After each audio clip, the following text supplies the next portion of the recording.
जी, हमारे यहाँ तो बहुत से भगवान हैं, लेकिन सिर्फ विद्या का डिपार्टमेंट सरस्वती जी को क्यों दिया जाता है?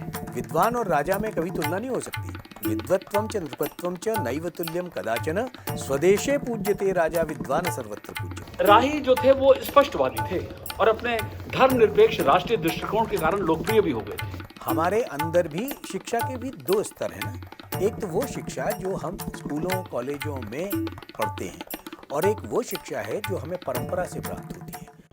प्रणाम और हार्दिक अभिनंदन। स्वागत है विश्व शांति दर्शन के मंच पर। चैनल के जनक हैं MIT के संस्थापक विश्वधर्मी प्रोफेसर डॉक्टर विश्वनाथ कराड़, जो विगत कई वर्षों से विश्व शांति के कार्य में पूर्णतः समर्पित हैं। पिछले हफ्ते हमने फिल्म जिंदगी और तूफान के गीत एक हसरत थी कि आंचल का मुझे प्यार मिले, उसके अध्यात्म पर चर्चा की थी। गीतकार थे राम अवतार त्यागी। सच्चाई तो यह है कि किसी भी गीत की सफलता का श्रेय कुछ इस तरह से बांटा जाता है कि पहले बारी आती है कलाकार की, जिस पर गीत पिक्चराइज हुआ, फिर गायक या गायिका जिसने गीत को स्वर दिया, और फिर आती है बारी संगीतकार की जिसने गीत को कंपोज किया, और अंत में हम भूल कर याद करते हैं गीतकार को जिसने उस गीत के बोलों की उत्पत्ति की। देखिए ना कैसा है विरोधाभास। जिसने गीत को जन्म दिया उसे ही हम भुला देते हैं। गीतों के बोल बड़े अनमोल, उसी गीतकार को हमारी ओर से उचित सम्मान देने की कोशिश है। आज जिस गाने पर चर्चा होगी उसके बोल हैं माँ सरस्वती शारदे, फिल्म है आलाप और गीतकार हैं राही मासूम रजा। राही मासूम रजा का जन्म 1 सितंबर 1925 को गाजीपुर जिले के गंगौली गांव में हुआ था। प्रारंभिक शिक्षा दीक्षा गंगा किनारे गाजीपुर के शहर के एक मोहल्ले में हुई थी। बचपन में पैर में पोलियो हो जाने के कारण उनकी पढ़ाई कुछ सालों के लिए छूट गई, लेकिन 12वीं पास करने के बाद वो अलीगढ़ आ गए और वहीं से उन्होंने MA पास किया। बाद में उर्दू में तिलस्मे होश रुबा पर उन्होंने PhD की और फिर अलीगढ़ मुस्लिम यूनिवर्सिटी के उर्दू विभाग में वो प्राध्यापक हो गए। उन्होंने इलाहाबाद की एक उर्दू पत्रिका रुमानी दुनिया के लिए छद्म नाम से यानी सूडोनेम से शाहिद अख्तर के तहत उपन्यास लिखे। अलीगढ़ में रहते हुए राही मासूम रजा ने साम्यवादी विचारधाराओं की ओर रुख किया और भारतीय कम्युनिस्ट पार्टी के वो सदस्य हो गए। अपने व्यक्तित्व के इस निर्माण काल में वे बड़े ही उत्साह से साम्यवादी सिद्धांतों के द्वारा समाज के पिछड़ेपन को दूर करने का प्रयत्न करते रहे। 1968 में परिस्थितिवश उन्होंने अध्यापन कार्य छोड़ा और रोजी रोटी की तलाश में मुंबई आ गए। यहाँ से वे अपनी साहित्यिक गतिविधियों के साथ साथ फिल्मों के लिए लिखते भी थे, जो उनकी जीविका का प्रश्न बन गया। बंबई में रहते हुए राही ने आधा गांव, दिल एक सौदा, कागज, ओस की बूंद, हिम्मत, जौनपुरी उपन्यास व 1965 के भारत पाक युद्ध में शहीद हुए वीर अब्दुल हमीद की जीवनी लिखी, जिसका नाम था छोटे आदमी की बड़ी कहानी। उनकी ये सभी कृतियां हिंदी में थीं। इससे पहले वो उर्दू में एक महाकाव्य 1857 जो बाद में हिंदी में क्रांति कथा नाम से प्रकाशित हुआ था, तथा छोटी बड़ी उर्दू नज़्में और वो गजलें भी लिख चुके थे।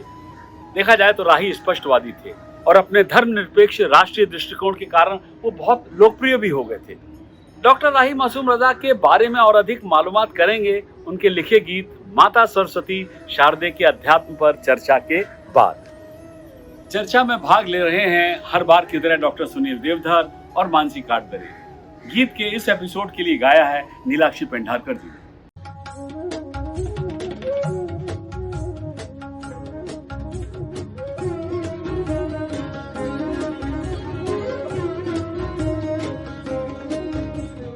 नमस्कार, स्वागत है आपका विश्व शांति दर्शन चैनल पर। आप देख रहे हैं प्रोग्राम गीतों के बोल बड़े अनमोल, जहां हम गीत और गीतकार पर बहुत सारी बातें करते हैं।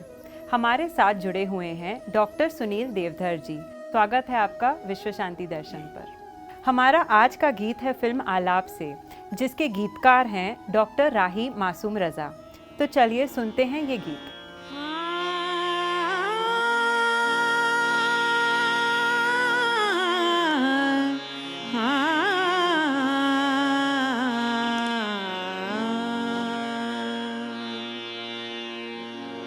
माता सरस्वती शारदा,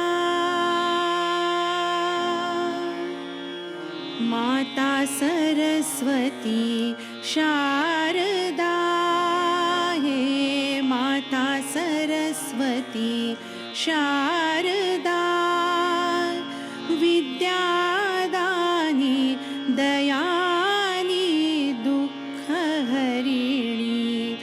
जगतजननी ज्वालामुखी माता सरस्वती शारदा हे माता सरस्वती शारदा। सुनील जी, हमारे यहाँ तो बहुत से भगवान हैं जी। लेकिन सिर्फ विद्या का डिपार्टमेंट सरस्वती जी को क्यों दिया जाता है? डिपार्टमेंट बटे हुए हैं। वैसे आप ये देखिए कि शक्ति का डिपार्टमेंट किसके पास है? दुर्गा। दुर्गा के पास जी। है। धन का डिपार्टमेंट किसके पास है? लक्ष्मी। लक्ष्मी के पास है। जी इसके अलावा भी पोषण का देवता कौन है? विष्णु। जी। संहारक का देवता कौन है? महेश यानी शंकर। शंकर। जन्म का देवता कौन है? ब्रह्मा। ब्रह्मा। तो सब देवताओं के, देवियों के विभाग तो बटे हुए हैं। अब आपका प्रश्न कि सरस्वती को क्यों? जी। तो सरस्वती को ये जो विभाग मिला हुआ है, तो सरस्वती सरस्वती है। सतत एक रस का प्रवाह हमें प्राप्त होता है, इसलिए वो सरस्वती है, सरस्वती है। और जब आप ये बात कर रही हैं तो एक प्रश्न और उसमें जुड़ता है जी। कि अर्थ क्या है उस सरस्वती का? जी बिल्कुल। जैसा हमने कहा कि वो सरस्वती है इसलिए सरस्वती है। दो चीजें हैं, ज्ञान और मनोरंजन। और अगर आप सरस्वती की प्रतिमा देखें तो उसके एक हाथ में पुस्तक है जी। और दूसरे हाथ में वीणा है। वीणा। यानी वीणा प्रतीक है मनोरंजन का और पुस्तक पुस्तक प्रतीक है ज्ञान का। ज्ञान का। तो ज्ञान और मनोरंजन यही मिलकर दोनों जीवन का आनंद हमें दे सकते हैं। तो शब्द बन गया हमारे यहाँ ज्ञान आनंद, और यही शब्द बाद में सच्चित आनंद में परिवर्तित हो जाता है। तो ज्ञान और आनंद का प्रतीक के रूप में सरस्वती की प्रतिमा है, जिसके एक हाथ में पुस्तक है और दूसरे हाथ में वीणा है। और ज्ञान और रंजन यही हमारे जीवन के लिए आवश्यक भी है। बिल्कुल। एंड जैसे आप कह रहे हैं, बचपन से हम सुनते आते हैं कि विद्या जी। सबसे ऊपर उचित स्थान विद्या को दिया जाता है, लेकिन सरस्वती के इतने मंदिर नहीं दिखते। मंदिर तो प्रत्येक वो व्यक्ति है सरस्वती का जो विद्वान है, जो ज्ञान से परिपूर्ण है। हमारे अंदर भी शिक्षा के भी दो स्तर है ना। एक तो वो शिक्षा जो हम स्कूलों कॉलेजों में पढ़ते हैं, और एक वो शिक्षा है जो हमें परंपरा से प्राप्त होती है। तो कहीं ना कहीं उस परंपरा से प्राप्त शिक्षा भी हमारे लिए ज्ञान ही है। तो मंदिर का जहाँ तक प्रश्न है, तो मंदिर तो बहुत बाह्य और बाद की वस्तु है। और अगर आप आपके प्रसंग की बात करें तो देखिए ना, अभी बद्रीनाथ में जाकर एक मंदिर, हमारे जिस चैनल पर हम बैठे हैं और उस चैनल के जो जन्मदाता हैं आदरणीय विश्वनाथ दादा कराड़, उन्होंने बद्रीनाथ में जाके सरस्वती का ही तो मंदिर बनाया है जहाँ उसका उद्गम है। जी। तो मंदिर तो एक प्रतीक के रूप में है। अब आपने ये बात कही है तो एक और श्लोक याद आ गया कि संगीतम अथ साहित्यम सरस्वत्या स्तनद्वयम, संगीतम अथ साहित्यम सरस्वत्या स्तनद्वयम एकम आपाद मधुरम द्वितीयम आलोचनामृतम। मतलब सरस्वती रूपी इस माँ के, इस देवी के दो स्तन हैं, जिसमें से एक से ज्ञान और दूसरे से रंजन। ये भूखे शिशु की तरह इसका पान करना चाहा है ऋषि ने, तो वो ये श्लोक कहता है। और इसलिए ज्ञान और मनोरंजन सरस्वती से हमें प्राप्त होता है। तो चलिए सुनते हैं इस गीत की आगे की पंक्तियाँ। कीजे सुदृष्टि,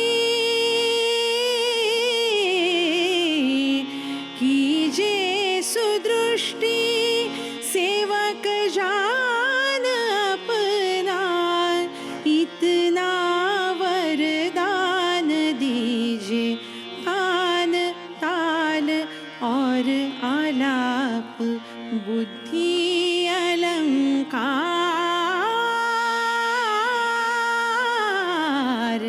शारदा हे माता सरस्वती, शारदा हे माता सरस्वती, शारदा। सुनील जी, इस गाने में सरस्वती माता पर इतने सुंदर तरीके से गीतकार ने डॉक्टर राही मासूम रजा ने लिखा है, जी। इस पे आप कुछ बात करेंगे? ये तो हमारी परंपरा है। आप ये देखिए कि नज़ीर अकबराबादी लिखते हैं, जी। हाँ? ऐसा था बंसी के बजैया का बालपन, ऐसा था जसुदा के कन्हैया का बालपन। हाँ? शकील बदायूनी लिखते हैं, मन तरपत हरि दर्शन को आज। साहिर लुधियानवी लिखते हैं, तोरा मन दर्पण कहलाए, या प्रभु तेरो नाम जो ध्याए फल पावे सुख लाए तेरो नाम। तो जो ज्ञान है वो किसी जाति, धर्म, संप्रदाय, भाषा कहीं बंधा हुआ नहीं है, और जो इस तरह से विचार करेगा वो ऐसा लिख ही नहीं पाएगा। बिल्कुल। इसलिए ये बहुत ही बेमानी प्रश्न है, और वो इसीलिए वो श्लोक कहते हैं कि विद्वत्वम च नृपत्वम च नैव तुल्यम कदाचन। विद्वत्ता और राजा, विद्वान और राजा में कभी तुलना नहीं हो सकती। विद्वत्वम च नृपत्वम च नैव तुल्यम कदाचन, स्वदेशे पूज्यते राजा विद्वान सर्वत्र पूज्यते। तो विद्वान की पूजा तो सब जगह होती है, और राजा अपने स्वदेश में ही पूजा जाता है। तो आज जब आपने ये प्रश्न किया, तो ये गीत का जो अंश है और इसके जो लिखने वाले हैं, उन्होंने तो पूरी महाभारत की कथा भी लिखी। फिर यानी महाभारत जो दूरदर्शन पर आया, नहीं तो ये भी भ्रम हो सकता है आजकल, जिस तरह से अभी जब हम लोग बात कर रहे थे कि हाँ व्हाट्सएप यूनिवर्सिटी में किस किस तरह की बात, तो केवल इतना वाक्य अगर हमारा जाता है कि उन्होंने तो महाभारत की कथा भी लिखी, तो इसका अर्थ सीधा ये जाएगा जैसे हाँ कि महाभारत व्यास ने नहीं लिखा, राही मासूम रजा ने लिखा।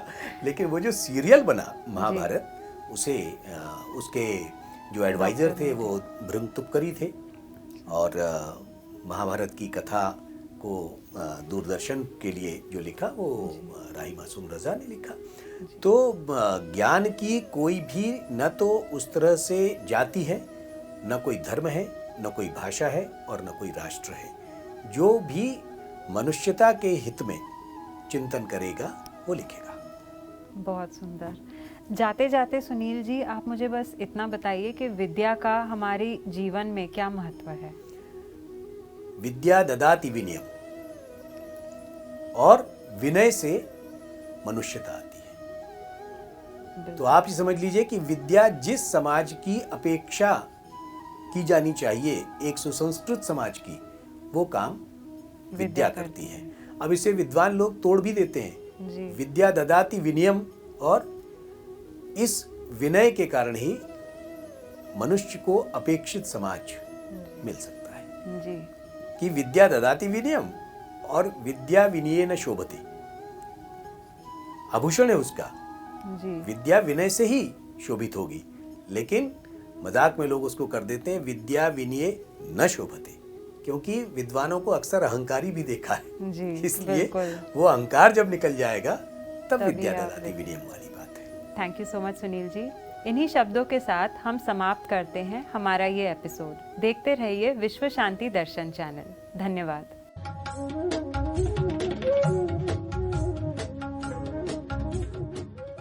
Welcome back. आप देख रहे हैं गीतों के बोल बड़े अनमोल, और चर्चा हो रही है डॉक्टर राही मासूम रजा की। जैसा कि मैंने आपको बताया था कि सन 1968 से उसके बाद से वो बंबई आने लगे, वहीं आके ठहर गए।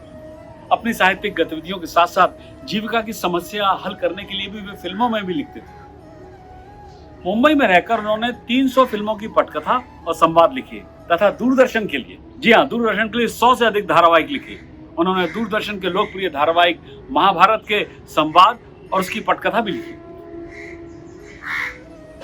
B.R. चोपड़ा के बैनर तले निर्मित महाभारत विश्व का सबसे लोकप्रिय धारावाहिक में से एक है, जिसकी पीक टीवी रेटिंग एक जमाने में 86% थी, जो एक रिकॉर्ड है। रजा के कई कार्य स्पष्ट रूप से भारत के विभाजन के परिणामों की पीड़ा और उथल पुथल दर्शाते हैं, खासकर हिंदू मुस्लिम रिश्तों पर असर और विभिन्न भारतीय सामाजिक समूहों के बीच एक सामाजिक जो तनाव था उसको दर्शाते हैं। उन्होंने सामंत भारत में जीवन और आम लोगों की आम खुशी, प्यार, दर्द और दुख को भी चित्रित किया। उदाहरण के लिए उनके उपन्यास आधा गांव ने उस समय के दो विरोधी मकान मालिक परिवारों की कहानी का वर्णन किया जब भारत स्वतंत्रता प्राप्त कर रहा था। आधा गांव 1940 के ग्रामीण भारत की एक बहुत रंगीन तस्वीर को पेंट करता है, जी हाँ, जिसमें मुसलमानों और हिंदुओं की एक दूसरे पर निर्भरता दिखाई देती है। उन्होंने 89 में यानी 1979 की हिट फिल्म मैं तुलसी तेरे आंगन के लिए उन्होंने संवाद लिखे थे, जिसके लिए उन्हें फिल्म फेयर का सर्वश्रेष्ठ पुरस्कार भी मिला था। इसके बाद फिल्म मिली और फिर लम्हे, ये दोनों उनको फिल्म फेयर के अवार्ड मिले, लेकिन उनके मरणोपरांत ये उनको दिए गए थे। राही मासूम रजा जी का निधन 25 मार्च 1992 में मुंबई में हुआ था। राही जैसे लेखक कभी भुलाए नहीं जा सकते। उनकी रचनाएं हमारे उस गंगा यमुना संस्कृति की प्रतीक है जो वास्तविक हिंदुस्तान की पहचान है, उसकी परिचायक है। जब कोई एक दरवाज़ा बंद होता है तो 10 नए रास्ते खुल जाते हैं, लेकिन हमारी आदत होती है कि हम उस एक बंद दरवाजे को ही देखते रहते हैं। दिन ने हाथ थामकर इधर बिठा लिया, रात ने इशारे से उधर बुला लिया। संसार में किसका समय है एक सा रहता सदा, है निशि दिवासी घूमती सर्वत्र विपदा संपदा। तो गीतकार राही मासूम रजा की जानकारी के साथ लेते हैं पूर्ण विराम। अगली बार परिचय के गीत मुसाफिर हूँ यारो, न घर है न ठिकाना, उसके बोलों पर उस पर ढूंढेंगे अध्यात्म। गीतकार हैं गुलजार। सब्सक्राइब कीजिए, साझा कीजिए और देखते रहिए विज्ञान, अध्यात्म, विश्व शांति के कंटेंट से परिपूर्ण विश्व शांति दर्शन।